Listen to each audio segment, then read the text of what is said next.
Amigos, eu queria passar imediatamente para a nossa próxima sessão, que é a nossa mesa redonda. Queria chamar o professor Josir para moderar a mesa. Professor Josir Gomes. Professor Silvio Popadiuk, da Universidade Mackenzie. Professor Carlos Dil, da Universidade da Unicinos. Professor Luiz Henrique Boff, do Banco do Brasil. E o professor Marcos Cavalcante, do CRI, UFRJ. Bom, a gente tem aqui uma questão que a gente vai se alternar, então, nós somos 5 na mesa, eu também faço parte da mesa. Eu queria, então, propor o seguinte, todos estão com apresentação, estão com slides? Marcos não, Luiz não, Carlos também não, Silvio? Então, tá bom. Josias, você quer fazer uma... Então, vamos passar pela ordem aqui da própria posição de vocês, depois eu faço uma última apresentaçãozinha minha. Silvio, então a palavra é contigo, tá bom? Muito obrigado. Bom, pessoal, prazer estar com vocês aqui. É realmente uma experiência um pouco diferente para mim, né? Estar assim, e até muito satisfeito de estar num evento onde nós estamos discutindo temas bem específicos relacionados ao conhecimento organizacional. Eu prefiro, em vez de chamar de capital intelectual ou coisa assim, eu prefiro sempre trabalhar mais o conhecimento organizacional, que inclusive é uma disciplina que eu ministro no programa de mestrado e doutorado da Mackenzie, lá em São Paulo, que tem a ver com o chamado, inclusive, ativos estratégicos de conhecimento, a disciplina que eu ofereço semestralmente no programa. E eu discuto, então, durante 12 sessões, 12 aulas, a gente discute os temas relacionados a todo o conhecimento. Passando por a questão da transferência, que foi abordado aqui, a questão da absorção do conhecimento, a questão de como é que faz a taxonomia do conhecimento, ou seja, quais os modelos, como é que gerencia o conhecimento, e também um tema que eu tenho focado mais ultimamente, que é o tema um tema que já estou há uns 5, 6 anos, que é relacionado com como a empresa trabalha o conhecimento que ela tem dentro dela, como é que ela potencializa esse conhecimento, que é definido como exploitation no conhecimento, ou pode ser chamado já em português explotação no conhecimento, e como é que também ela trabalha o conhecimento que ela precisa buscar fora da empresa. Então, o ideal seria ela estar trabalhando, digamos, potencializar o máximo que ela tem dentro dela e também trazer o de fora também. Então, ela estaria fazendo um processo de exploration, que é trazer de fora, e um processo de exploitation, que é realmente aproveitar aquilo que ela tem dentro. Então, eu acho que dentro dessa discussão toda que eu faço, o capital intelectual está permeado sempre todas essas discussões que vai envolver realmente um conjunto grande de elementos para você entender isso. Tem todo um conjunto de elementos que tem, primeiro, relacionados com uma questão conceitual, tentar definir, deixar mais preciso o que é o capital intelectual, tentar entender também quais são os elementos que fazem parte, digamos, os elementos antecedentes que levam a empresa a trabalhar com capital intelectual e também quais são as resultantes, que uma delas, fundamental que para todas as organizações, é realmente o processo de gerar uma vantagem competitiva e, se possível, sustentável. Então, é um pouco essa discussão que eu faço lá na minha disciplina e também sempre dando, na verdade, tentando trazer para os alunos realmente uma reflexão muito crítica de como é que o conhecimento tem que ser trabalhado dentro da empresa, né? E, então, basicamente é isso. Eu acho que, para a gente começar aqui, talvez botar um pouco lenha na fogueira, eu começo com essas palavras aí. Muito obrigado mais uma vez. Bom dia. Também queria agradecer o convite do Rezende para estar aqui com vocês hoje. E o que ele me pediu para falar era o que ele chama de um histórico ao vivo e a cores sobre os temas do colóquio. Eu vou me permitir falar mais especificamente sobre gestão do conhecimento, que é a área que eu tenho alguma conexão, embora as outras temáticas aqui do colóquio sejam muito relacionadas, né? Nós já ouvimos aqui o professor Aldo falar e o próprio professor Roth mencionar que conhecimento está conosco desde o início da nossa existência, E eu lembrei do prefácio, se não me engano, do livro Capital Intelectual do Thomas Stuart, que fala sobre duas espécies, né? Uma delas, nossos ancestrais, os Cro-Magrons, né? Não me engano, e os Neanderthals. Por que uma permaneceu, estamos aqui até hoje, e outra não? Eles citam lá que o que mudou, o que definiu essa história foi o fato de que os Cro-Magnons, eles observaram a natureza, identificaram que a Lua tinha influência direta na natureza, e com base, né, nessa observação eles criaram o que a gente conhece hoje por calendário lunar. Pelo menos começaram, né, a fazer isso. E com base nessa observação eles sabiam onde e como eles podiam caçar suas presas. Os Neanderthals também caçavam, talvez até fossem melhores caçadores que a outra espécie, mas eles faziam isso de forma aleatória. Bom, hoje a gente está aqui, vamos caçar aqui e tal. E deu no que deu. Então o conhecimento é uma coisa que nos acompanha desde o início dos tempos, né?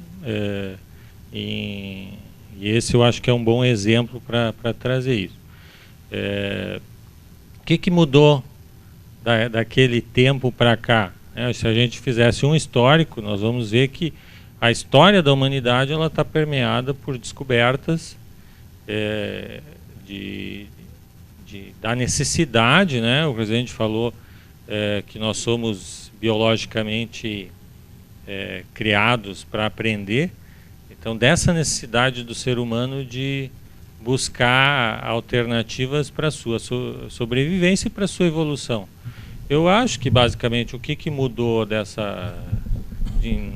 ao longo de todo o período histórico, para a gente não fazer aqui uma interminável passagem pela história de como que o conhecimento foi evoluindo ao longo do tempo, o que mudou, talvez de um tempo mais recente para cá, foi o contexto em que nós estamos inseridos. Mais recentemente, dentro dos ambientes organizacionais, com a própria criação da organização,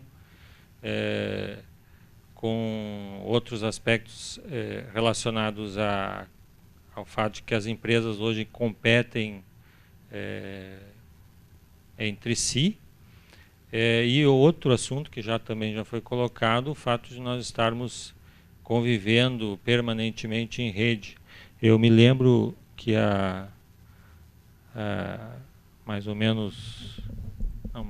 exatamente 20 anos atrás, eu estava fazendo meu mestrado, e meu mestrado era como é que o correio eletrônico podia, se é que ele auxiliava, né, como ele auxiliava no desenvolvimento do trabalho cooperativo. Naquela época, o Brasil ainda não tinha internet comercial, só tinha dentro de algumas universidades. Então, esse assunto naquela época era bastante relevante do ponto de vista... Hoje a gente abre o e-mail em qualquer lugar, né? A gente está aqui conversando, as pessoas estão no celular lendo seus e-mails, né? Naquela época, eu fiz mestrado na URGS, e uma parte do meu público investigado, da minha amostra, eram os professores e pesquisadores do Instituto de Informática da URGS, que era um dos grupos que mais utilizava correio eletrônico. Eles tinham que fazer fila num computador para poder acessar o seu correio eletrônico, para conversar, trocar e-mails com outros pesquisadores de outros países. Nessa época eu tomei contato com um grupo também disperso geograficamente em várias universidades, e isso deu início a um projeto de pesquisa de 40 pesquisadores, professores e alunos, em vários estados, em vários países, do mundo, que estavam tratando exatamente desse assunto. Como é que o correio eletrônico contribuía para o processo de trabalho cooperativo. Então, naquela época a rede já se tornava um elemento fundamental do ponto de vista da criação e da colaboração para gerar conhecimento, né? Então eu acho que esse contexto é o que nos coloca em xeque, né, em relação a o que efetivamente nós estamos fazendo para aproveitar o conhecimento que é natural do ser humano, né, gerar esse tipo de ativo. Mais especificamente, eu conecto muito essa palavra conhecimento com inovação, principalmente dentro do ambiente acadêmico e do ambiente das empresas. Tradicionalmente, até bem pouco tempo, inovação era assunto restrito às áreas de P&D das empresas, a centros de pesquisa, ambientes universitários que estavam e estão preocupados com as fronteiras do conhecimento. À medida em que nós tivemos mais acesso a uma série de evoluções do ponto de vista organizacional e também desse contato com o assunto, nós percebemos que o conhecimento para fins de inovação ele não fica restrito às paredes desses lugares. Então as empresas hoje, eu me lembro do exemplo da Siemens, que criou uma equipe virtual de especialistas, e esses especialistas não estão restritos aos ambientes de P&D da empresa. Tem pessoas que estão lá trabalhando na manutenção dos equipamentos da empresa e são considerados especialistas, peças importantes para efeito de inovação. Então esse aspecto para mim também é um aspecto bastante importante do ponto de vista do que mudou nos últimos tempos. Do ponto de vista da minha experiência, eu tomei mais contato com o assunto gestão do conhecimento quando comecei meu doutorado. E eu tive contato com várias obras que são consideradas seminais, né, dentro da nossa temática. E eu estava preocupado com um assunto bem fácil de resolver, né? Como é que as pessoas usam informação que elas absorvem, internalizam e transformam isso em conhecimento, né? Nós tivemos uma aula aqui há pouco sobre esse assunto, né, com o professor Aldo. A observação que eu faço, assim, uma janela que eu abro em relação àquilo que já foi falado, no meu ponto de vista, uma visão pragmática do conhecimento ele só é conhecimento efetivamente quando ele pode ser utilizado para algum fim, para resolver um problema, para tomar uma decisão, para gerar uma nova ideia que vai provavelmente se transformar num novo conhecimento. Se ele não é utilizado, se ele está lá enterrado num documento ou até na mente de uma pessoa e não é utilizado, do ponto de vista pragmático, talvez filosófico seja diferente, mas do ponto de vista pragmático ele não é em absoluto um conhecimento, porque ele não está sendo utilizado para nada.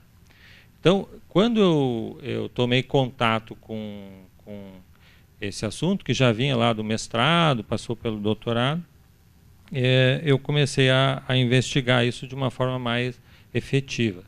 Hoje à tarde vou apresentar um trabalho sobre como que analistas de investimento utilizam informação para fazer as suas recomendações. Eu não fiquei rico com isso, tá? Eu não descobri tudo, mas a preocupação era ver como que o processo de análise de investimento poderia ser mapeado para ver como é que esses profissionais, que são considerados especialistas, né, porque eles utilizam informação em demasia e no momento que eles tomam decisão, eles estão fazendo isso, né, pegando essa informação e transformando em conhecimento, como é que isso funciona dentro do processo de análise, né, sem se preocupar com o resultado em si, que é importante, obviamente, mas não era esse o meu objetivo. Bom, a partir desse trabalho, que eu vou deixar para hoje à tarde, porque depois da doutorado houve alguns desdobramentos, eu fiz um pouco mais de pesquisa sobre isso. Além disso, fui apresentado aqui como um funcionário do Banco do Brasil, né? Continuo trabalhando na empresa. Trabalhei com o Rezende lá em Brasília durante algum tempo. E a gente teve uma série de experiências porque a gente estava dentro de uma área criada dentro do banco chamada gestão do conhecimento, né? Uma divisão de gestão do conhecimento. Então nós passamos por vários projetos, memória técnica, certificação de conhecimentos, central de casos, né? Essas coisas que já são bastante populares dentro da área de gestão do conhecimento. Paralelamente a isso, eu tive uma oportunidade dentro da academia de participar de um projeto de cooperação universidade-empresa que atua no cerne dessa minha preocupação, que era como é que eu transformo informação em conhecimento. Essa cooperação deu origem a um produto, tem alguém da Petrobras aqui, né?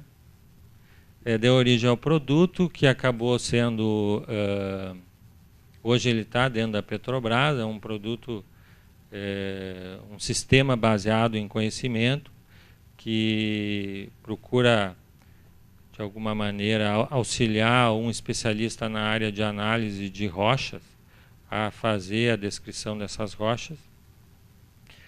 E isso deu origem a uma empresa. Hoje eu atuo nessa empresa. A gente está desenvolvendo outros sistemas, já desenvolvemos outros sistemas, todos com essa filosofia, não de fazer gestão do conhecimento, porque o sistema não faz gestão do conhecimento, obviamente, mas de aproveitar o conhecimento gerado pelas pessoas e transferir de alguma maneira em bases de conhecimentos, em processos, em metodologias, para auxiliar aquelas pessoas, por exemplo, que não são especialistas, em avançar um pouco mais na utilização do conhecimento que já foi mapeado, já foi sistematizado de alguma maneira. Além disso, eu dou aula em universidade, né? Eu tenho uma disciplina de graduação sobre gestão do conhecimento e também em pós-graduação. Finalmente, o último item que me foi solicitado a tratar é como é que eu vejo os desafios desta área daqui para frente, né? O primeiro, também já foi citado aqui, é o caráter interdisciplinar do assunto, né? Nós não podemos falar em conhecimento restrito a pessoas, ou restrito à tecnologia. A gente tem que falar de cultura, a gente tem que falar de processos, de uma série de aspectos relacionados a este tema. Então, esse é um desafio. Como é que eu consigo integrar todas essas áreas, né? O segundo é como é que eu consigo dominar aspectos que são muito difíceis de serem documentados, de serem compreendidos até, que é o intangível, e transformar isso não necessariamente em algo tangível, num produto, em um modelo ou algo do gênero, mas algo que possa ser aplicado, utilizado em benefício das próprias pessoas, né? Terceiro é dar um caráter estratégico à área de gestão do conhecimento. Embora isso já tenha evoluído bastante, me parece que principalmente nas empresas, hoje a área não é vista de forma estratégica ainda, tá? Então esse é um aspecto bastante importante. E quando a gente fala de estratégia, nós estamos falando de longo prazo. Normalmente as empresas, quando falam, vou criar aqui um projeto de lições aprendidas, eles querem o resultado para ontem, né? Então essa visão de longo prazo fica bastante difícil. E finalmente, como é que eu começo um projeto de gestão do conhecimento? Eu passei por vários, tem várias maneiras. A minha visão é de que esse é um grande desafio, porque tem justamente várias maneiras de fazer, e nenhuma necessariamente é melhor do que outra. Isso que eu gostaria de apresentar aí para nosso início de bate-papo. Bom, bom dia a todos. Eu sou o Carlos Gil, da Unicinos, trabalho no PPG de Contábeis lá. Queria agradecer ao professor Rezende pelo convite. Né, é um tema que, com não muita frequência, sou chamado a debater. Acho que meu enfoque aqui vai ser um pouco diferente dos colegas. Né? Na verdade, o convite do professor Rezende se deu a partir de um trabalho que eu tenho feito já há alguns anos sobre custos intangíveis. Né? Então, para contextualizar um pouco isso, eu quero recuperar um pouco do histórico de por que eu me interessei por esse assunto.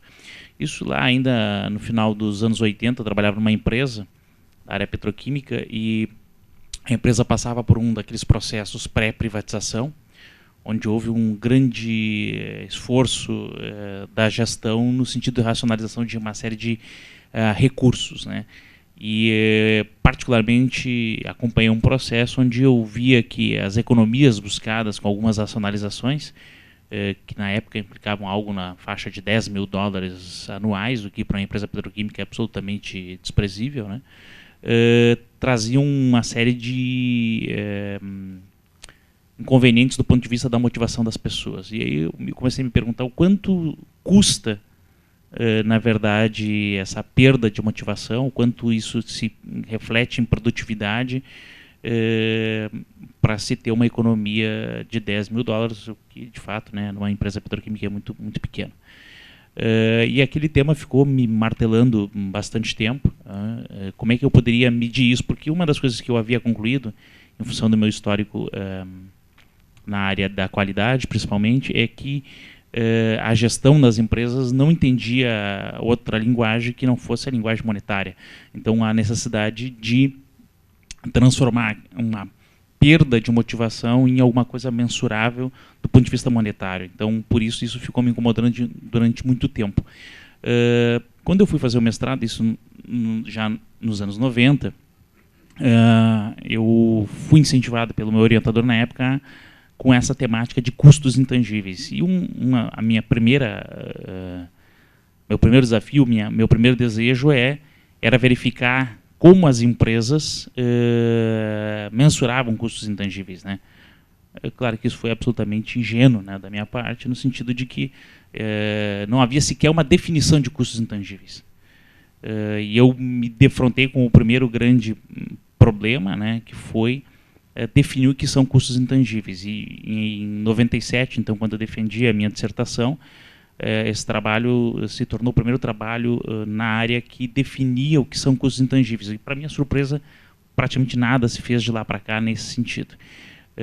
Então, o meu trabalho acabou citando até em alguns outros lugares. Eu já vi em Portugal, Espanha, esse trabalho citado, e nada de novo se fez depois daquilo nesse sentido.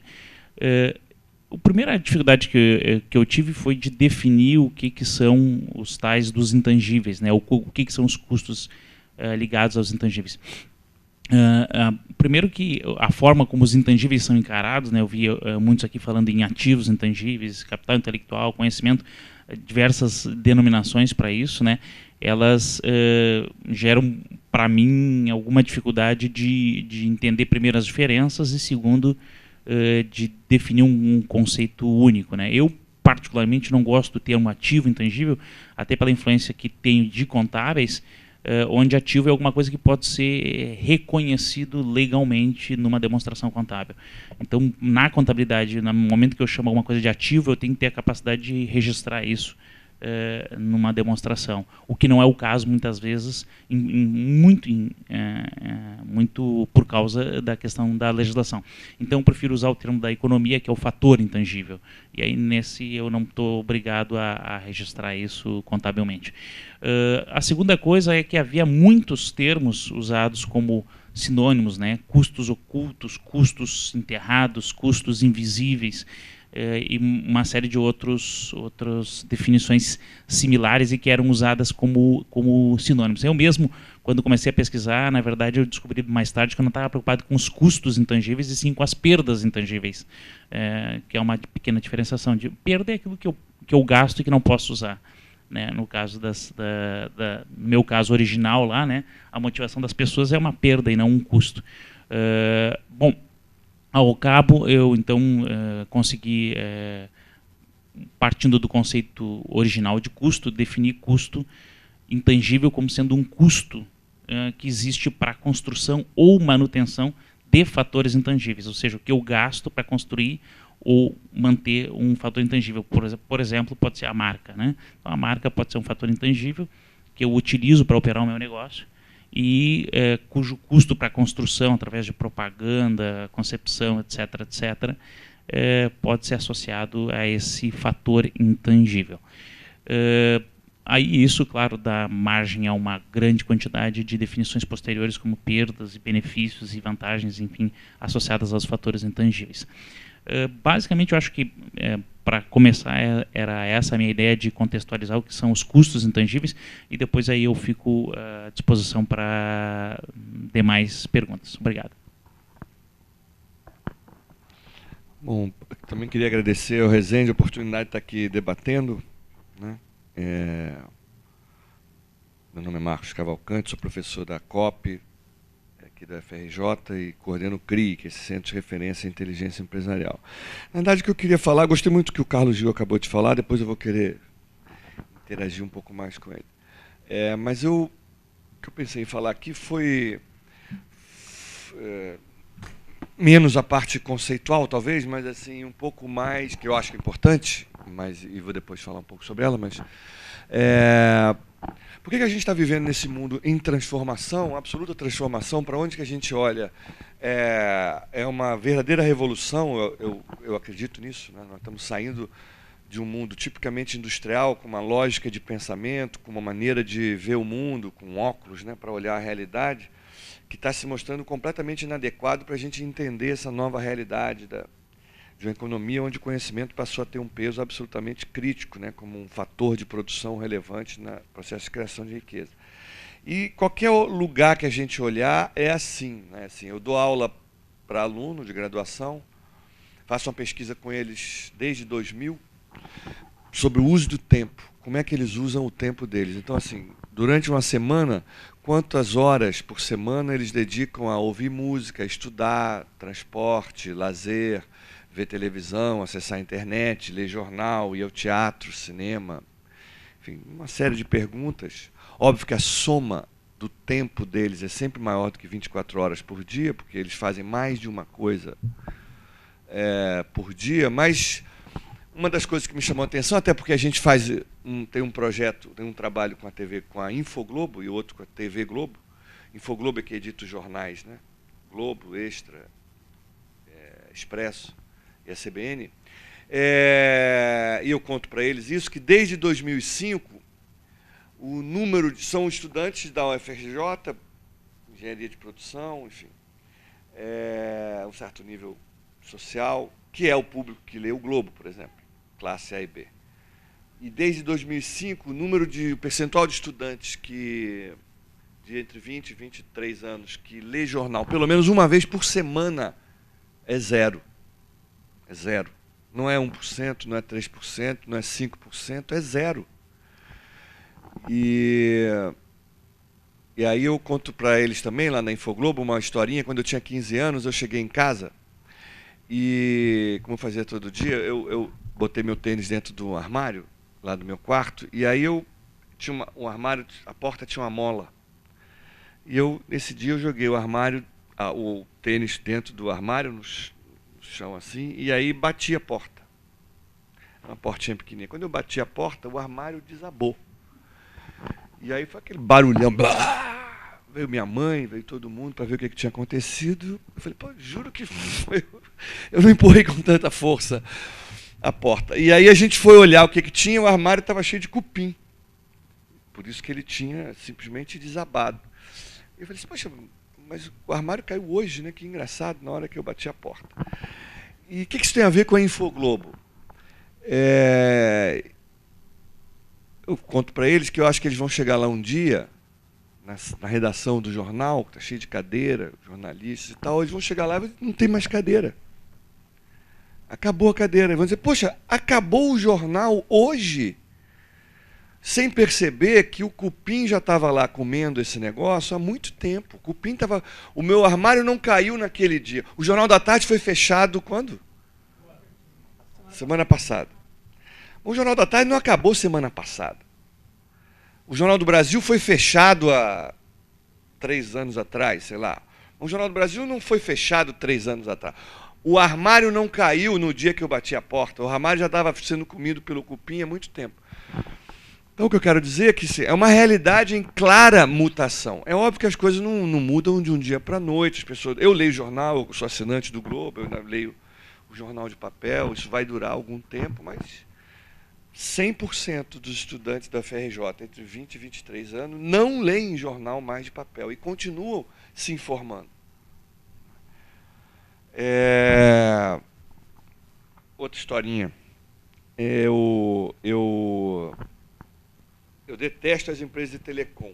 2 setores, infelizmente um deles está aqui. 2 setores que eu acho que atendem muito mal todos os seus clientes, com nenhuma exceção, é banco e empresa de telefonia. Eu já fui cliente do Banco do Brasil, não sou mais, apesar de ser... Eu consegui transferir minha conta para a Caixa Econômica, porque me deu uma linha de financiamento mais barata para comprar minha casa própria, fui mais bem atendido pelo gerente, mudei. Meu salário agora entra pela Caixa Econômica. Mas é a mesma porcaria, assim. Estou insatisfeito também, como estava antes. Já mudei da Oi para TIM, da Vivo para Claro, todas igualmente ruins, te atendem igualmente mal. Então, se tem 2 setores que eu gostaria, se alguém aqui planejar algum tipo de atentado, pode me convidar, são esses. Porque eu acho que atendem mal o cliente e não fazem esforço nenhum. Bom, as empresas de telefonia, eu já estou fazendo alguma coisa. Os bancos ainda não consegui pensar em nada, mas... Porque, só um exemplo, eu tive um aluno que foi do Bradesco. Ele trabalhou no central de dados do Bradesco, lá onde todos os cheques são compensados, os computadores todos do Bradesco. E eu perguntei para ele e ele me fez um levantamento para saber qual o custo médio para o Bradesco de emissão de um DOC, que hoje é pela internet. Quanto vocês pagam para fazer um DOC? R$8. Banco do Brasil, quanto é que é um DOC eletrônico? 7, 8. O Bradesco deve ser igual, Itaú é igual, o Unibanco é igual. Qual é o custo para o banco desse DOC?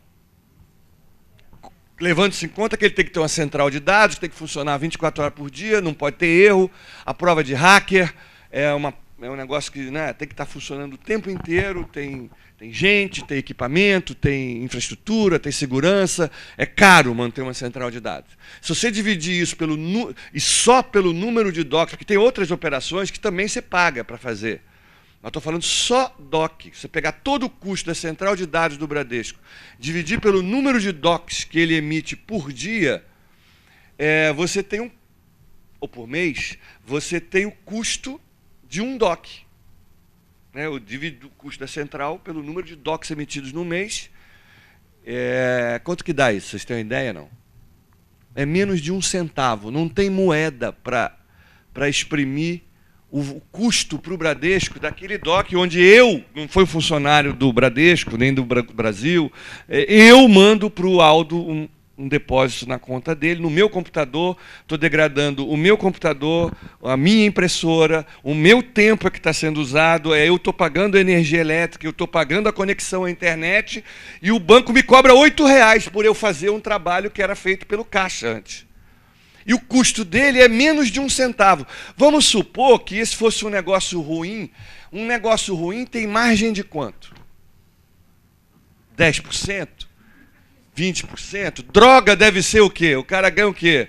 Uns 500% vendendo droga. O banco ganha quanto?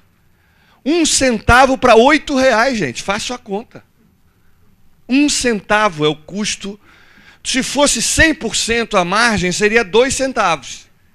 Se fosse 200%, então vamos fazendo essas contas para você ver quanto é que dá R$8 em relação a 1 centavo. Isso é um escândalo. Eu acho isso assim um roubo oficializado pelo Banco Central.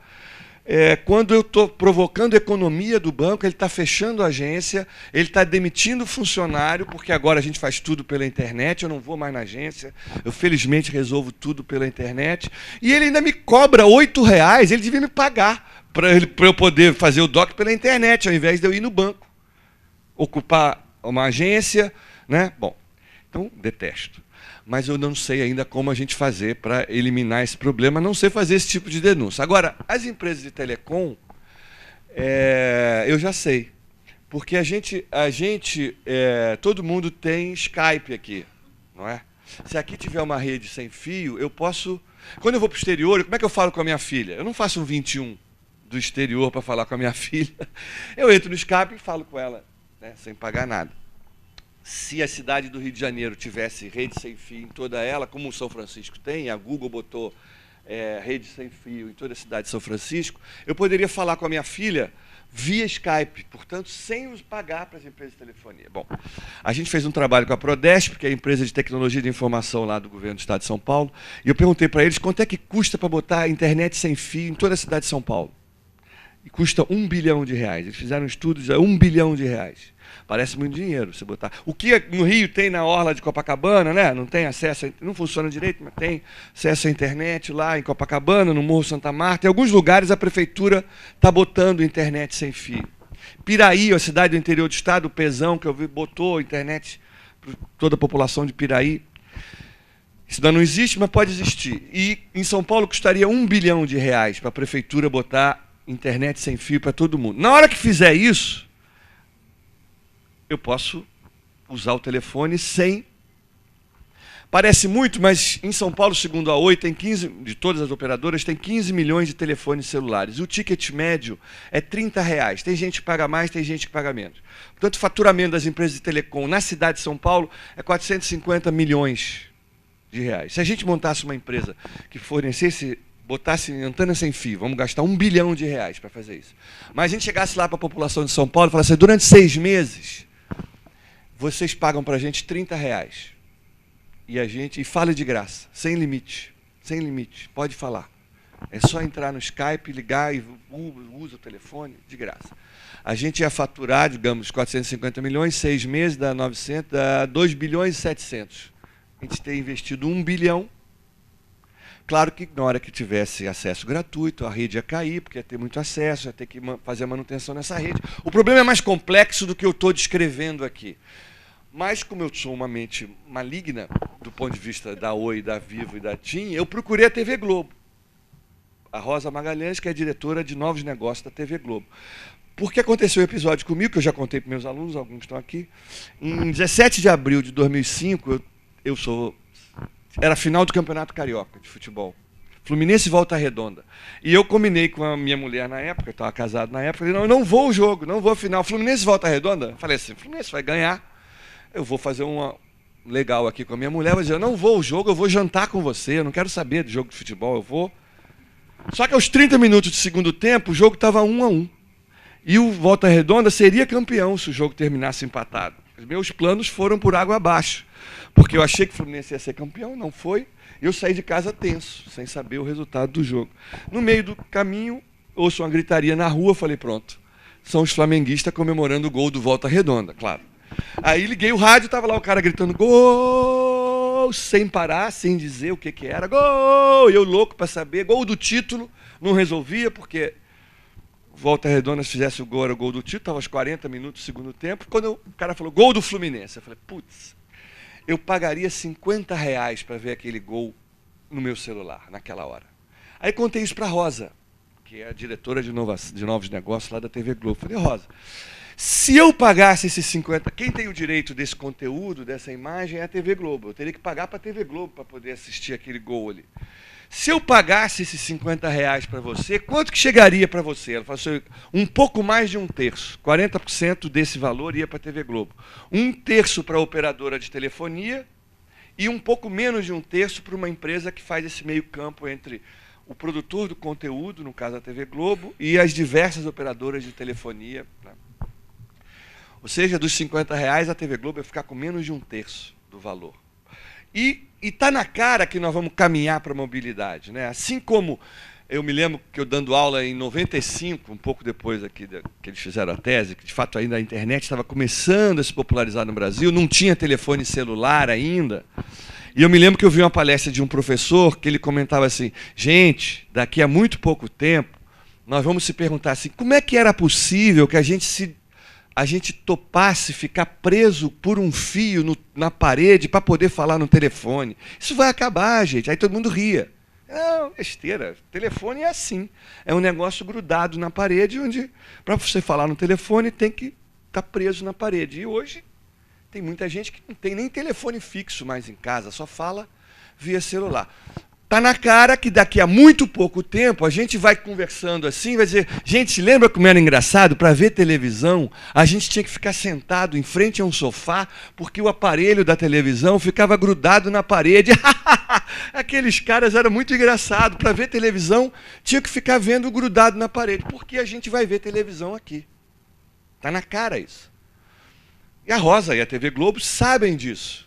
Isso é uma oportunidade e uma ameaça para eles. Então eu falei assim, Rosa, por que você não faz uma parceria com a Prefeitura do Rio? E TV Globo e você, tudo a ver. Cidadania, a gente vê aqui, Globo fornecendo acesso à internet para todos os cidadãos do Rio de Janeiro.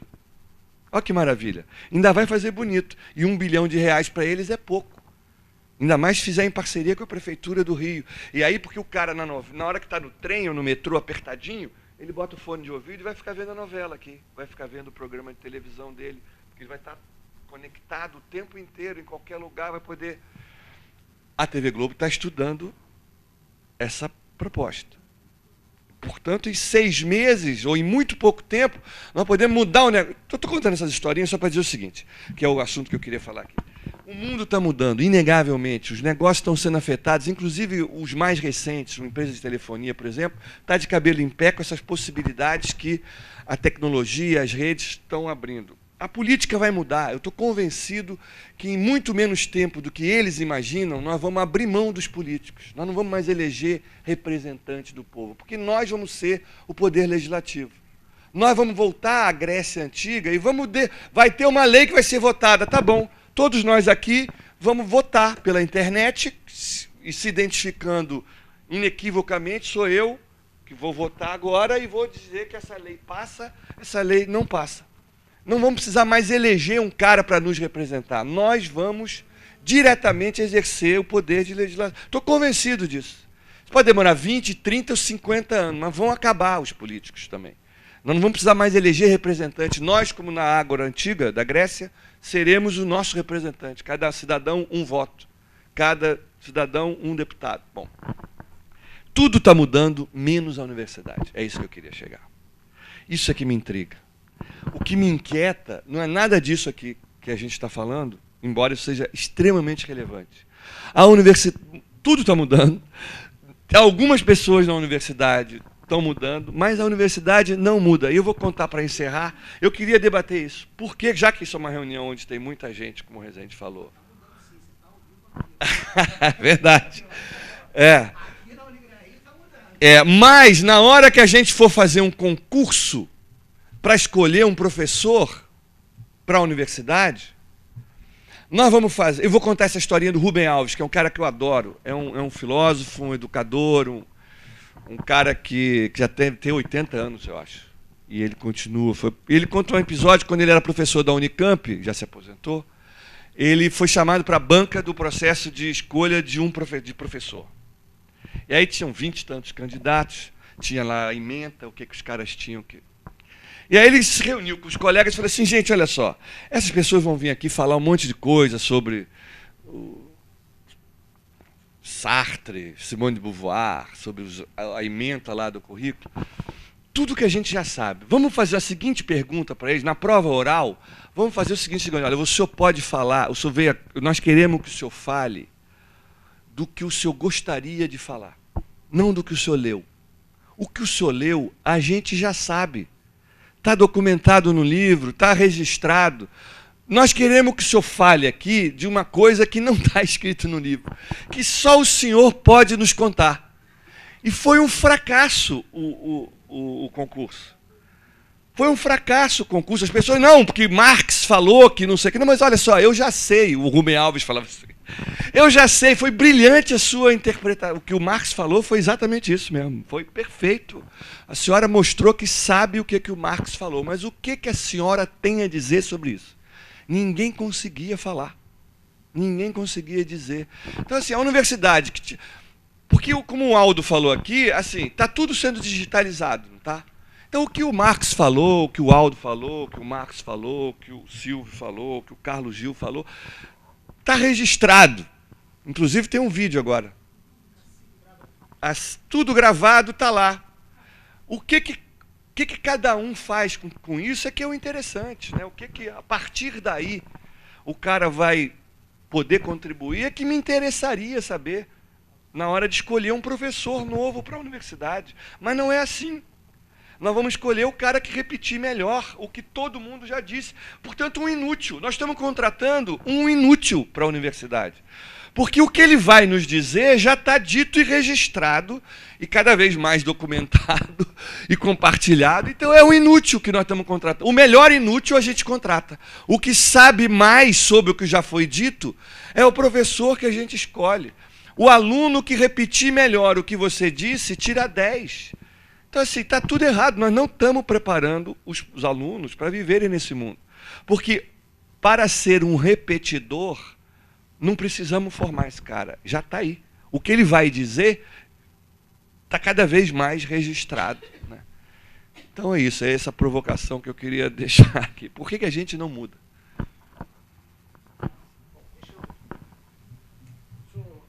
Eu também tenho um rápido comercial a fazer.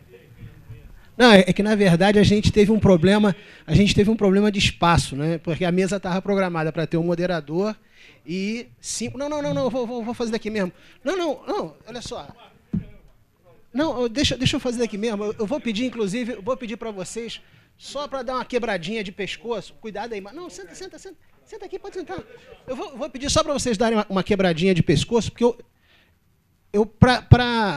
a ideia era mostrar como é que cada um de nós chegou aqui, né? Como é que cada um de nós apareceu aqui no dia de hoje, né? Então, cada um já falou um pouquinho da sua trajetória. Não, então, calma. Então, olha só, falar um pouquinho o que me levou a estar aqui no dia de hoje. A minha primeira inquietação, ou como o professor Aldo diz, obsessão, pode falar, tem a ver com esse gráfico, que é um print de um estudo do professor Carl Schwab. O professor Schwab ele comparou o valor de mercado das ações negociadas em bolsa com o valor contábil das ações quando do fechamento das demonstrações anuais. Então, ele fez um estudo por volta de 1998, onde ele pega desde 1920 a 1997 empresas componentes do índice Dow Jones Industrial e compara o valor de mercado com o valor de livro, né? Pega o número de ações existentes, multiplica pelo valor de fechamento da ação da Bolsa no dia 31 de dezembro e compara com o valor lançado, né? Valor unitário da ação lançado pelos nossos queridos amigos contadores. E o que ele identifica? O baseline está ali no 100. Nunca, né, durante esse tempo todo, praticamente só ali em 1944, né, entre 41 e 44, coincidentemente a época da Segunda Guerra Mundial, é que o valor de livro correspondia ao valor de mercado. Em alguns momentos, o valor de mercado chega a ter 350%, né? Ser 3,5 vezes o valor de livro. Isso volta para baixo de 100%, ou seja, o valor de mercado é menor do que o valor contábil por volta dos anos 30, ou seja, quando a Bolsa de Nova York quebra.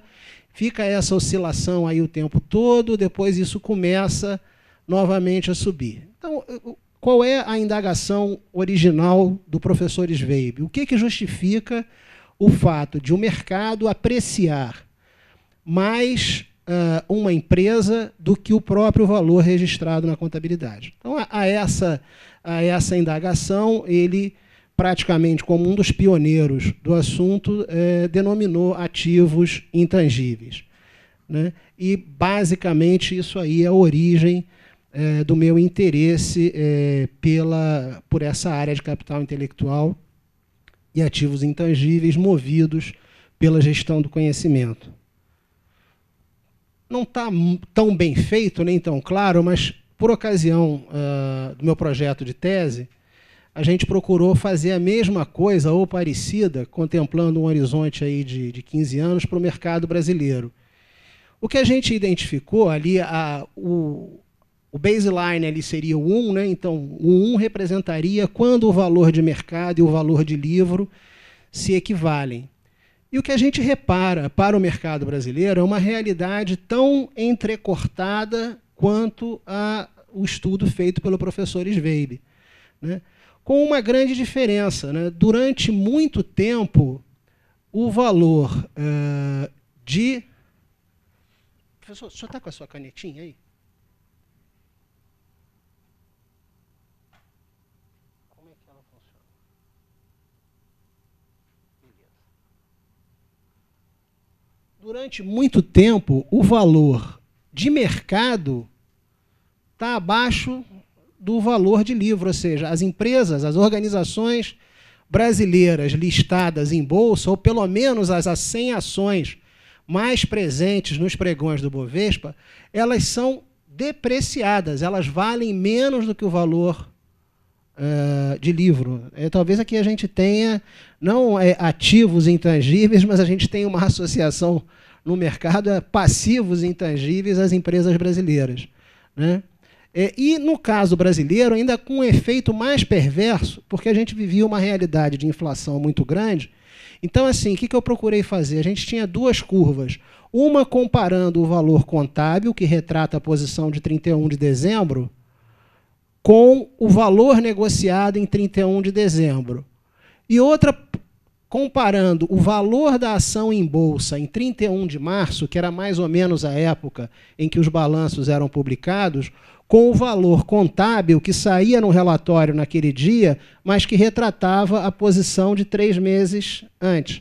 Então, assim, a gente ainda vê que, em função da existência de uma realidade inflacionária, essas duas curvas andavam descasadas, permitindo a arbitragem ao longo do tempo. Com a estabilização, a gente percebe que essas duas curvas começam a andar com um nível de aderência muito maior. Sendo que, depois de 1994 até 1998, ainda na vigência de um regime de câmbio arbitrado pelo Banco Central, ainda havia, digamos assim, um passivo intangível associado às empresas brasileiras. As empresas eram penalizadas e eram diariamente negociadas no mercado a preços abaixo do valor contábil.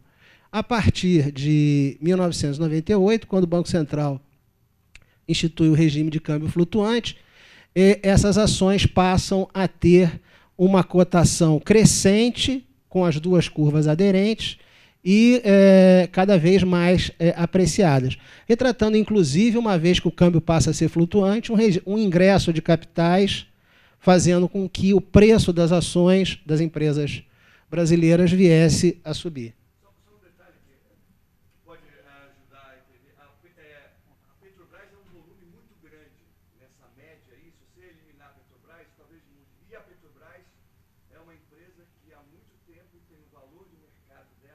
Abaixo. Então ela pode puxar muito. As outras empresas podem não ser assim, mas como a Petrobras tem isso, o valor de mercado dela é menor do que o valor patrimonial. E ela é um volume muito grande nas ações do volume. Não, eu não posso. Olha só, eu acho que tem que fazer. Agora, você abriu um caminho para um outro. Assim, para uma outra análise que é ponderado pelo número de negócios no dia. Aqui não está ponderado pelo número de negócios no dia. Então, pode ser até que tenha um outro perfil. Da mesma forma, porque a gente seguiu o padrão do Sveib. O valor, a média...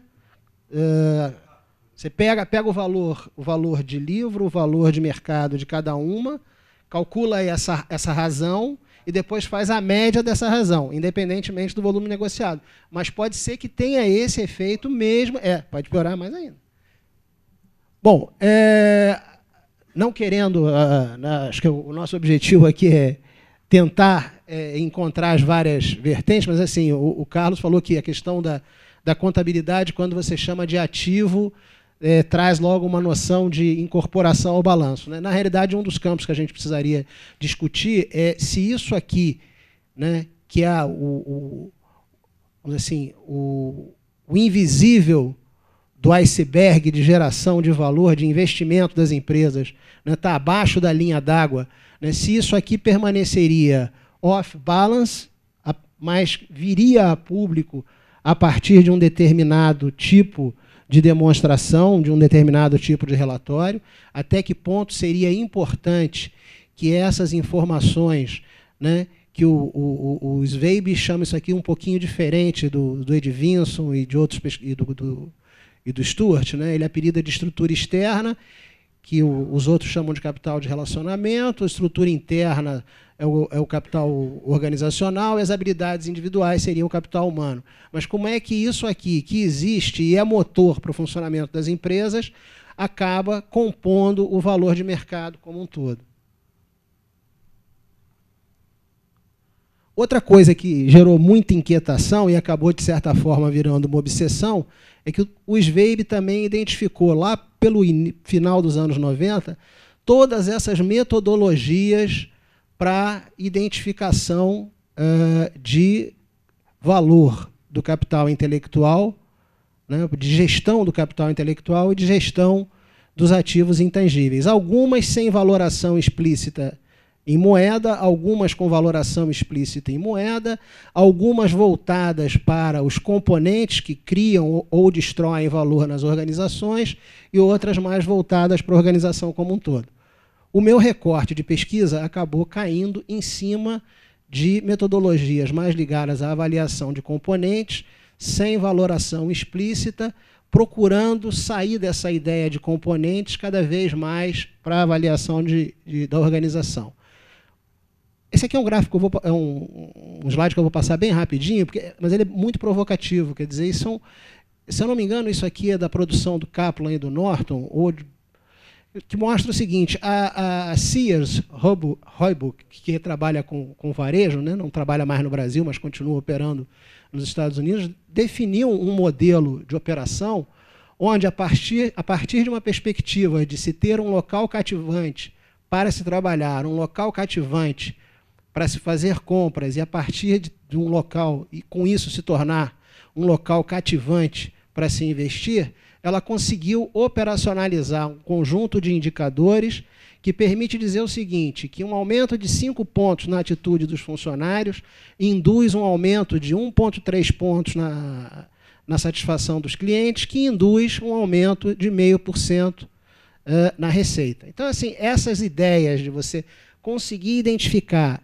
fontes e fluxos de valor têm sido uma ideia presente nos meus trabalhos. A gente procurou identificar, também por ocasião da tese, conjunto de artigos indexados na Easy Web of Knowledge. Isso aqui está parado desde 2004, preciso tentar atualizar, já se vão aí 8 anos. Mas o que a gente constatou na época é, na realidade, um número muito pequeno de publicações frente à importância do assunto. E, principalmente, aquela velha e boa concentração de países da mesma corrente, né? Estados Unidos, Inglaterra, a gente tem aqui um conjunto grande de produção da Austrália, Nova Zelândia, ou seja, sempre com a mesma visão e pouquíssima coisa produzida no Brasil. Também tentando trazer para vocês qual é a minha trilha de pesquisa, por onde eu tenho passado, quer dizer, a gente tem, assim, dentro da produção do professor Hus, que esteve aí com a gente, ele procura identificar essa problemática do capital intelectual a partir de estudos sobre mensuração e de vinculação à estratégia, onde estratégia ele trabalha com o desenvolvimento do conhecimento ou alavancagem do conhecimento. E a mensuração, uma ideia de contabilidade de recursos humanos, uma prática mais voltada só para recursos humanos, ou placares mais amplos de pontuação. Eu tenho procurado trabalhar partindo bastante da ótica do Balanced Scorecard, com placares de pontuação, e a ideia de que capital intelectual é uma ferramenta, a gestão do capital intelectual seria uma forma de alavancar o conhecimento, levando ao estágio que o professor Aldo citou, de gestão de competências, né? Saber fazer a partir do conhecimento. Bom, aqui também um trabalho, eu não vou entrar nesse só vou mostrar rapidamente, né, do professor Sveib também, né, a diferença entre essa questão que é recorrente do paradigma industrial para o paradigma do conhecimento, quer dizer, uma série de indagações que podem ser traduzidas em termos de pesquisa, né? Mas a que mais me chama a atenção, né, é essa aqui do conflito, né, que chama de que passa de uma situação de trabalhadores braçais versus capitalistas para trabalhadores do conhecimento versus gerentes. Então, os pobres gerentes acabam apanhando no lugar dos capitalistas. A coisa desceu para dentro do escritório e não está mais na Torre de Marfim, onde ficavam os donos das empresas. Particularmente, o que eu tenho estudado tem levado à possibilidade de categorizar empresas. Isso aqui é um gráfico de dispersão que procura classificar as empresas em 3 grupos dentro da forma como elas gerenciam o capital intelectual, traduzido naquelas 3 vertentes: capital humano, capital estrutural e capital de relacionamento. Então, a gente conseguiu chegar a um trabalho onde a gente tem uma metodologia que cria tipos de organização, enquadra essas organizações, talvez até diferenciando organizações que são liability oriented, né, quer dizer, são as que têm passivos intelectuais, daquelas que são as voltadas para efetivamente terem ativos intangíveis, quer dizer, passivos intangíveis e ativos intangíveis. A gente consegue gerar gráficos com isso, né? Essas aqui são as empresas que a gente poderia dizer que criam valor, e quanto de valor é criado a partir de cada componente do capital intelectual e do capital financeiro, empresas que destroem valor, né? E também aonde se dá essa destruição, e empresas que alternam a criação com destruição de valor. Então, acho que dá para ver pelo tipo do gráfico que o enquadramento está bastante razoável, né? A gente tem efetivamente 3 tipos distintos de empresa. Pula. Esse modelo ele é alcançado a partir de um modelo de performance balanceada, onde as empresas respondem questões sobre ativos financeiros, sobre a estrutura interna, externa e as competências individuais. Isso aqui é rebatido no formato de capital de relacionamentos, capital organizacional, capital humano. É operacionalizado de 2 formas, ou por uma soma simples, ou por análise fatorial, e a gente chega, então, a um valor total, que é uma soma vetorial. Então, capital intelectual é definido como uma soma vetorial do capital de relacionamento, capital organizacional e capital humano. E o valor total, uma soma vetorial de capital financeiro com capital intelectual. Com isso, a gente conseguiu criar indicadores para as empresas, onde a gente tem, a partir de indicadores que são padronizados pela curva E, né, pelo score Z, melhor dizendo, desculpe. A gente cria os indicadores, padroniza pelo score Z, e aí consegue distribuir bem as empresas. E aí a gente tem, então, exatamente, a gente consegue ver que os indicadores das empresas de mais valor são maiores que as empresas neutras, que seria aquele grupo 2, e, obviamente, maiores do que as que destroem valor, né, que seriam umas seriam a liability oriented e a outra capability oriented, né, mais valor capability oriented, menos valor liability oriented. Esse é o estágio da pesquisa atualmente. O que a gente vai ter agora de novidade é a publicação, junto com 2 alunos do mestrado de Ciências Contábeis da UERJ, sai na edição de janeiro da Organizações e Sociedades, um estudo que traça... Só passou a tosse para mim, professor Aldo. É um levantamento bibliométrico da produção de estudos sobre gestão do conhecimento e capital intelectual nos 12 últimos encontros da ANPAD. E até foi esse um dos motivos que a gente convidou o professor Silvio, que é um dos pesquisadores mais produtivos nessa área e que está lá registrado no nosso estudo. Então é isso aí, gente. Vamos voltar, então, à nossa configuração para um último bate-bola antes do almoço aqui. Tem certeza? Que o senhor não vai querer falar mais? Não falarei mais. Agora eu tenho que desintoxir. Vocês vejam a dificuldade que é você ser colocado aqui como moderador, né? Moderar o quê depois dessa intervenção do professor Rezende? Bom, inicialmente eu gostaria de agradecer o convite do professor Rezende, né, homenagear ele, elogiar a organização deste evento, apesar dos pesares, né, com muita dificuldade de todas as naturezas. A gente já teve hoje pela manhã aquela apresentação, agora essa discussão, o professor Aldo também, e isso daí me chama a atenção para a necessidade da gente conversar mais, né? Talvez esse, professor Marcos, seja um dos problemas que existam na universidade. Os professores conversam um pouco entre si, né? A gente trabalha no mesmo departamento e não sabe o que o outro professor está fazendo, o que ele está pesquisando, coisa dessa natureza. E isso seria importantíssimo, né? Por exemplo, eu queria agradecer a aula fantástica do professor Aldo, eu já tinha admiração por ele, hoje saio daqui mais admirando ainda do que já fazia antes, né? Com relação aos meus colegas aqui, o professor Rezende coloca a gente numa saia justa que não tem mais tamanho, né? Porque cada um deles abordou o tema, né, dentro de uma ótica completamente diferente. Nosso querido amigo chama atenção para a questão estratégica, né, de se tratar esse assunto. Você chama a questão da gestão de conhecimento, inclusive falando da tua experiência como pesquisador e tudo mais, uma outra maneira de ver também o assunto. O Dil vem com a questão dos custos, né, intangíveis. Marcos chamou a atenção da gente aqui, uma série de problemas que são problemas reais, né, culminando com a questão da nossa universidade, para onde é que vai, como é que está esse negócio todo. Dentro do que o Aldo colocou e que meus colegas colocaram aqui, eu também tenho estudado um pouco, né? Não tenho estudado em tanta profundidade quanto o professor Rezende, mas tenho estudado, já orientei algumas dissertações de mestrado sobre a utilização de capital intelectual, essas coisas todas.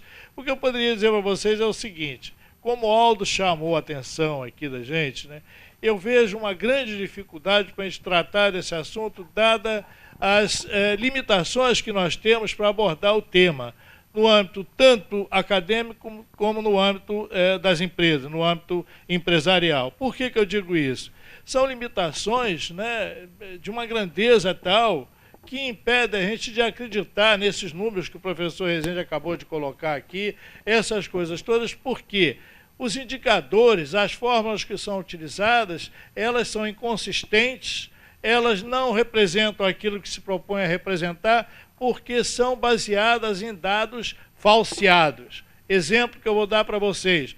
Nós hoje temos no mundo inteiro uma influência muito grande das normas internacionais de contabilidade, IFRS, que obrigam as empresas a apresentar demonstrações, né, de uma forma mais transparente. Quer dizer, a ideia seria essa. O tratamento que é dispensado por essas normas à questão do capital intelectual é ínfimo. Inclusive, cria alguns problemas, porque eles separam no capital intelectual que é construído pela empresa daquele que é adquirido. Eu acabei de analisar um trabalho lá da USP, de uns pesquisadores portugueses, que verificaram essa questão de como é apresentado na demonstração contábil o capital intelectual de bancos lá em Portugal, né? Então, eles fizeram um estudo longitudinal, verificando como é que eles tratavam isso daí, se eles davam muita importância, pouca importância, se isso aparecia nas demonstrações contábeis e se isso passou a ser relevante a partir da obrigatoriedade dessas normas internacionais, a partir de 2005 para eles, né? E foi verificado não, que a maior parte dos bancos já se preocupava com isso. Alguns trabalhos que nós realizamos aqui, inclusive já com defesa de dissertação e tudo, também mostram que os bancos, por exemplo, para vocês terem uma ideia, os bancos brasileiros hoje, do ponto de vista de tratamento dessa questão capital intelectual, estão muito mais avançados que outros bancos estrangeiros de monte, de porte, né? Conseguem resultados, inclusive, melhores do que esses bancos. Agora, com essa crise financeira, ficou demonstrado que, devido a alguma coisa que já foi fortemente criticada no país, mas que foi uma verdadeira revolução do ponto de vista da modificação da legislação bancária no Brasil, fez com que os bancos hoje tenham uma forma de administrar seus capitais muito mais eficiente do que esses bancos estrangeiros. Tanto é que a gente pôde lidar com essa crise de forma completamente diferente do que aconteceu lá fora, principalmente Estados Unidos e Europa, né? E isso tudo se deve à miopia, à maneira como esse assunto é tratado, tanto gestão de conhecimento como o próprio capital intelectual, né? Os estudos que eu tenho feito, que meus alunos têm feito aí, demonstram que o discurso é bonito, né? Se fala muito de capital intelectual, a prática dentro das empresas é inexistente, né? Você dificilmente vai encontrar, eu estudei casos do Banco do Brasil, estudei casos de Petrobras, de diversas empresas aí, e você vê que esse discurso ele é fantástico, é muito bonito, empolga, leva até as pessoas ao choro convulsivo, né? Você chorar de tão emocionado que fica. Mas quando você vai lá ver qual é a sua política efetiva de capital intelectual, você verifica que aquilo só está no papel, só está no discurso, porque na prática mesmo não existe essa preocupação demonstrada em ações, né? A cultura dessas organizações, ela não absorve isso daí, ela não lida com isso daí, por não ser do interesse daqueles que detêm o poder. Aí a professora Denise que mexe com essa questão do poder nas organizações, né? Infelizmente, esses empresários, ou diretores, ou os detentores do controle dentro das organizações ainda não valorizam essa questão que nós estamos discutindo aqui, que veio hoje ser apresentada aqui, por uma série de motivos, né? Principalmente o motivo decorrente da dificuldade da transferência desse conhecimento, da comunicação desse conhecimento, né? Dessas coisas no âmbito da empresa, em todos os aspectos, em todos os níveis, quer sejam eles estratégicos, quer sejam eles táticos, quer sejam eles operacional. O sujeito que está lá na ponta, né, e a gente na área de controle de gestão chama muita atenção para esse aspecto, qualquer organização ela tem que ter consciência estratégica dos seus negócios. E essa consciência estratégica vai do porteiro ao presidente da empresa. Para isso, você precisa ter um sistema de comunicação, um sistema de informação eficiente. E, infelizmente, não é isso que a gente vê. Os objetivos não são tornados claros, normalmente eles são ambíguos, né? As empresas, dentro da sua comunicação, não deixam claro o que é esperado, como é que ela trata essa questão da absorção de mão de obra, da manutenção dessa mão de obra, do desenvolvimento dessa mão de obra, ou seja, da gestão do capital intelectual. Isso não é tornado claro. Então as pessoas não têm, de uma forma tranquila, não têm esse conhecimento sobre isso daí. Ora, se elas não têm, esse negócio fica complicado. Do ponto de vista acadêmico também, professor Marcos, eu concordo consigo. Eu acho que a gente vive aí uma época de grande hipocrisia, né? Porque não se discute os métodos de ensino.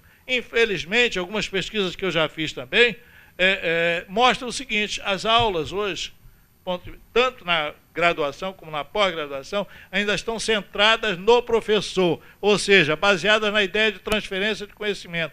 Paulo Freire já chamava atenção para isso lá atrás. A gente não transfere conhecimento para ninguém, né? Você tem que levar as pessoas a discutir as coisas, a falar da sua experiência, e a partir dessa experiência, dessa vivência aí, é que você vai modificar as coisas, né? Mas até hoje a gente ainda continua insistindo nessas aulas através de transferência de conhecimento do professor para o aluno. São poucas as instituições, são poucos os programas que se dedicam hoje ou que se preocupam com o aspecto relacionado ao aprendizado ativo, né? de colocar e de aproveitar o conhecimento dos alunos e levar para esses alunos esses desafios, fazer com que eles sejam capazes de refletir sobre o que está sendo estudado, para refletir sobre aquilo que está sendo passado para eles. Nessa nossa área de gestão de conhecimento de capital intelectual, isso é fundamental. Você pega o caso dessas grandes organizações aí, quando você vai analisar a fundo, e na área de comunicação tem essa técnica da análise do discurso, né? Você vê isso que eu estou acabando de dizer para vocês. O discurso é muito interessante, mas a prática é completamente diferente daquele discurso. Não se percebe nessas empresas essa preocupação com a valorização, com o desenvolvimento. Por exemplo, hoje, na minha área, que é controle de gestão, os trabalhos terminais, as pesquisas terminais, realizadas para o grupo de pesquisa liderado pelo Otley, por Barry, lá na Europa, né, chama atenção para a fragilidade de utilização de tecnologia de informação na área de planejamento e controle das organizações mundiais. Ainda usam muito pouco isso, ainda valorizam muito pouco isso. Então, essa comunicação é deficiente, ainda não estão se valendo desses avanços todos que nós temos aí do ponto de vista da comunicação entre eles, da comunicação dentro das organizações. Então, eu queria chamar a atenção para isso daí. Do ponto de vista da contabilidade, a fragilidade é maior, né? Porque se nós levarmos em conta que os maiores ativos de qualquer organização são os ativos humanos, e a gente percebe que nessas demonstrações contábeis esses ativos humanos não estão presentes lá, ou seja, os intangíveis não são levados em consideração, essas demonstrações todas que estão sendo publicadas aí representam o quê? Se elas não representam a potencialidade daquelas organizações através da capacidade dos seus ativos intangíveis, o que elas estão representando? Muito pouco do que deveriam. Então, é basicamente isso que eu gostaria de colocar para vocês, em termos aí de moderar com toda a dificuldade que o professor Rezende coloca para a gente, né?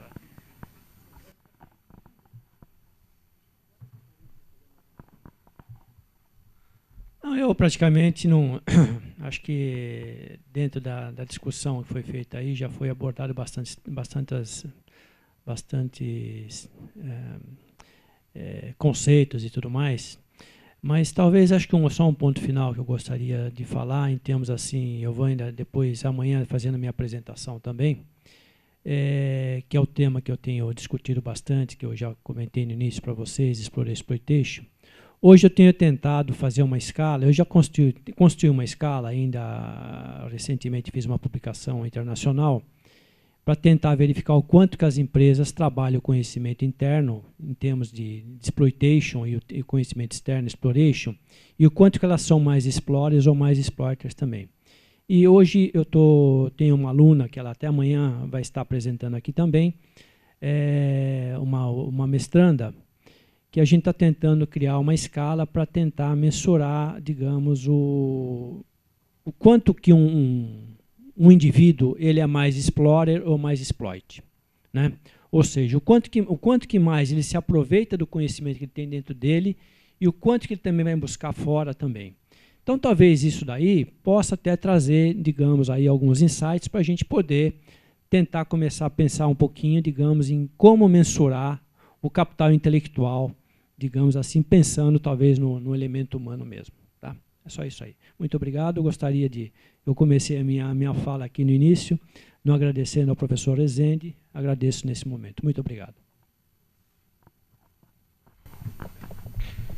Bem, essa discussão, como ela foi bastante diversa, nós teríamos várias perspectivas de exploração. Eu gostaria de centrar a minha breve fala de uma forma complementar na seguinte forma. Como eu tenho uma experiência diversificada, né, em relação à academia e à vida profissional, eu acabei me dando conta que as minhas frustrações como funcionário do Banco do Brasil e também como professor universitário acabaram me levando a virar um empresário. Ou seja, se está frustrado, vai lá e faz, né? Vai lá e faz.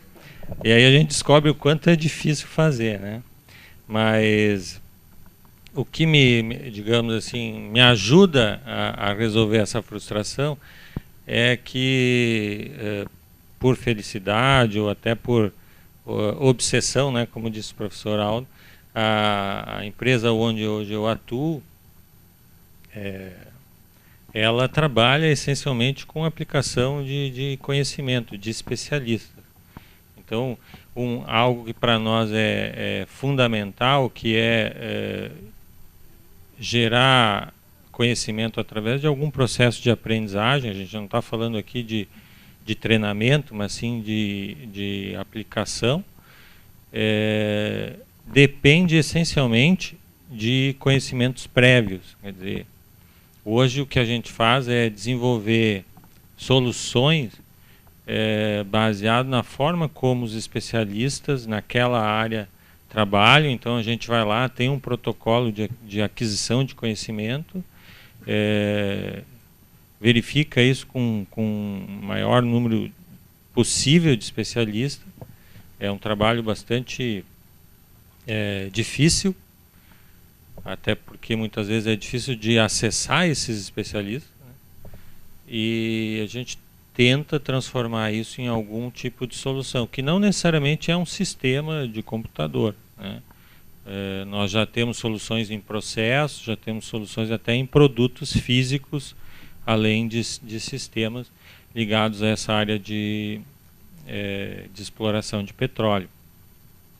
Então, o que eu posso dizer é que a gente está fazendo algo em que acredita, baseado nos aspectos que nós discutimos aqui do ponto de vista conceitual, né, e eu acredito que os resultados que a gente tem ainda são pequenos, é uma empresa pequena, mas eles demonstram que aquela decisão de, bom, se é necessário fazer alguma coisa, vamos começar por algum lugar, isso está dando certo. Tá? Obrigado. Bom, realmente foi colocado, os temas são muito diversos. Eu acho que ao final o professor Rezende conseguiu casar um pouco, costurar um pouco a fala dos colegas com a minha aqui, que eu acho que ficou a mais esotérica nesse processo todo, né?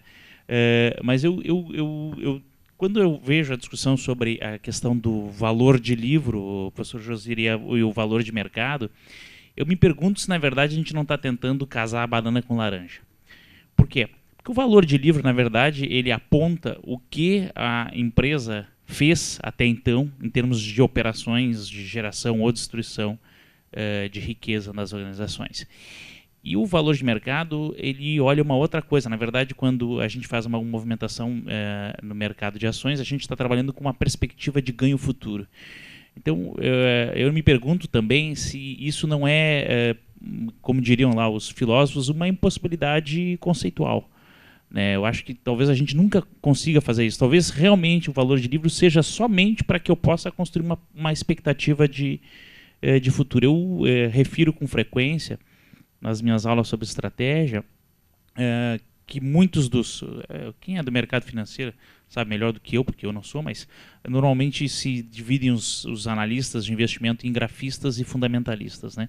E eu, na prática, acho que tem uns que são mais grafistas e outros mais fundamentalistas, mas todos olham as coisas. Então eu olho o comportamento de uma ação no mercado, mas eu vou lá olhar no relatório de administração que tipo de proposta estratégica a empresa está fazendo. Porque isso me dá muito mais uma perspectiva do rendimento futuro do que o balanço que foi só o retrovisor, ele só olhou para trás, né? Um professor nosso sempre fazia uma brincadeira entre o que a gente prefere fazer, né? Uma autópsia e uma biópsia, né? Na verdade, o balanço é a autópsia, né? O corpo está ali estendido no chão, não tem mais o que fazer, né? E a gente preferia sempre que fosse uma biópsia, né? Alguma coisa que nos apontasse para as perspectivas futuras. Então eu me pergunto se tem solução na verdade, essa dicotomia, esse dilema que está colocado entre o valor de mercado e o valor contábil. Eu tendo cada vez mais a acreditar que não há solução para isso.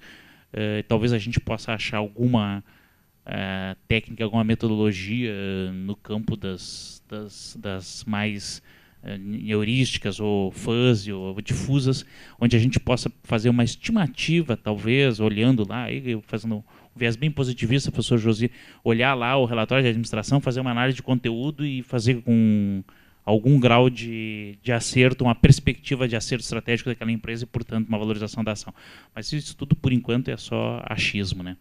Eu eu acho que uma das falas aqui muito boas do professor Marcos, né, foi a questão que eu tenho me batido com frequência. Eu acho que na universidade nós não temos, ainda aqui no Brasil principalmente, nós não temos o hábito do debate e da crítica. Quando a gente faz qualquer crítica que seja aqui pontual quanto a uma ideia que qualquer um de nós defenda, normalmente o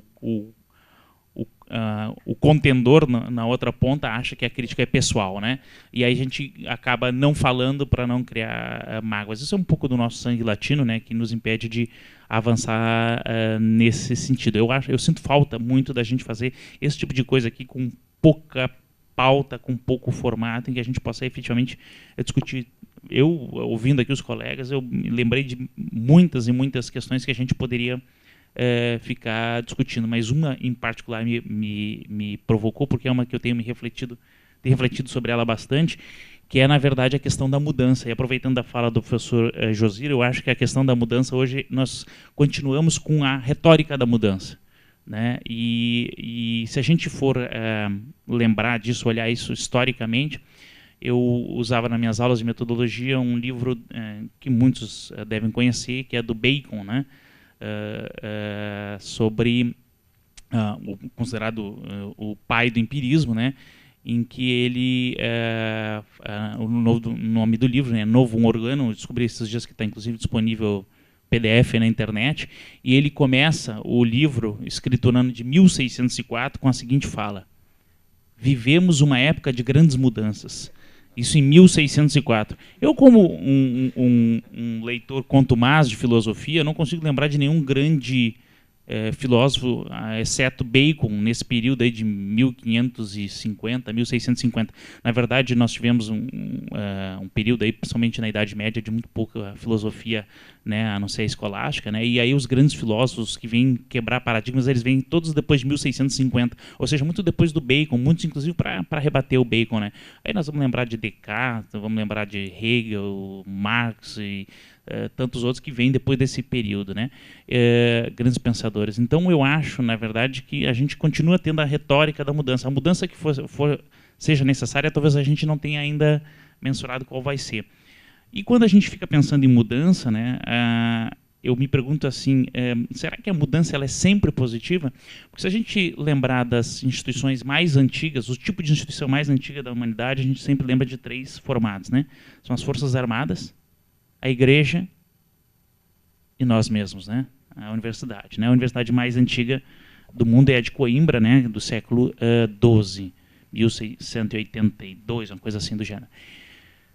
E me desculpem os colegas acadêmicos, mas são 3 instituições absolutamente conservadoras.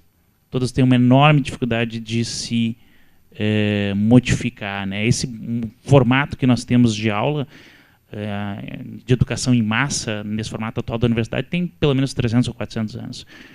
E a mudança é muito pequena e talvez muito lenta. Talvez até por ser muito lenta, a gente resista a alguns modismos e esteja aí essas 3 instituições há tanto tempo.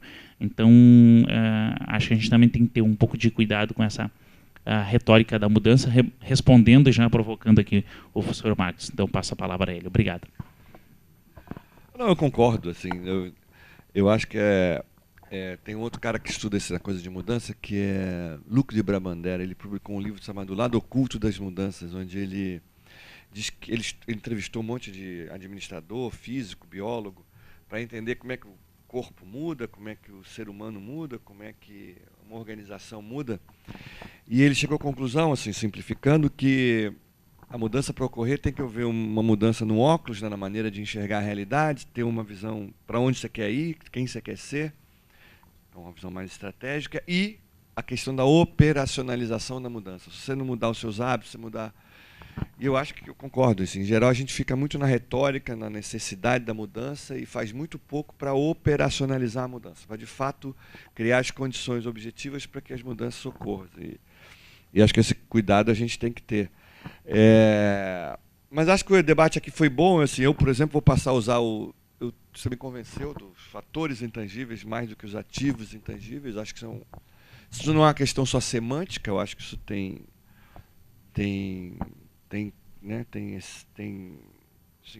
outras coisas por trás. Eu acho que isso e juntando com o que o Rezende falou, eu estava até comentando com ele essa noção, em vez de concordo totalmente, essa história de o balanço, assim, a autópsia, né, muito bom isso, de olhar para trás então a divisão ali na linha d'água não é para baixo e para cima como na contabilidade, mas quem está olhando para trás e quem está olhando para frente. Você está comparando coisas que são... Claro que o que a gente vai ser para frente, em alguma medida, depende do nosso histórico, né? Não dá para desprezar, mas, assim... Eu acho que nesse sentido eu concordo também com o Gil. Assim, coisas completamente diferentes. Está comparando quem você foi com quem você está querendo ser. Claro que não são... Existe uma continuidade nesse processo, mas... estamos comparando coisas que não são, talvez, muito bem comparáveis. Mas acho que faz todo sentido pensar em valor contábil, que é o teu esforço, e eu achei o trabalho também do Rezende super interessante. Então, acho que é mais concordância do que divergência. Eu acho e concordo, a gente está muito pouco habituado a divergir. Eu me lembro quando eu cheguei lá no meu doutorado na França, e acho que a França também não é um dos países que tem mais isso, mas o meu colega de sala, que era um engenheiro lá na empresa que eu fiz minha tese, o meu chefe dele, tipo assim, Remy, faça isso. Eu não vou fazer, não. Eu falei, que isso? Esse cara tá maluco?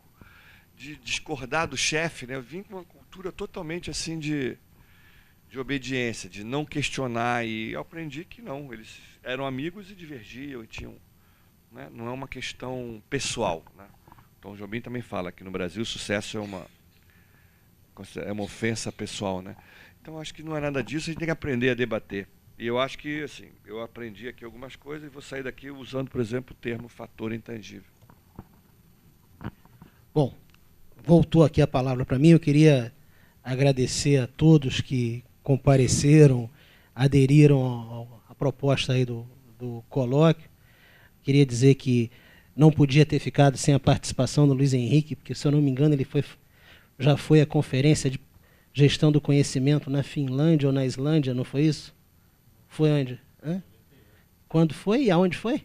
98, em Helsinki. Se o cara foi a Helsinki falar de gestão do conhecimento, não custava nada. Vinha ao Rio de Janeiro para falar disso, né? Então, assim, muito feliz de estar com vocês aqui. Acho que não tenho muita coisa a acrescentar, senão agradecer a vocês todos.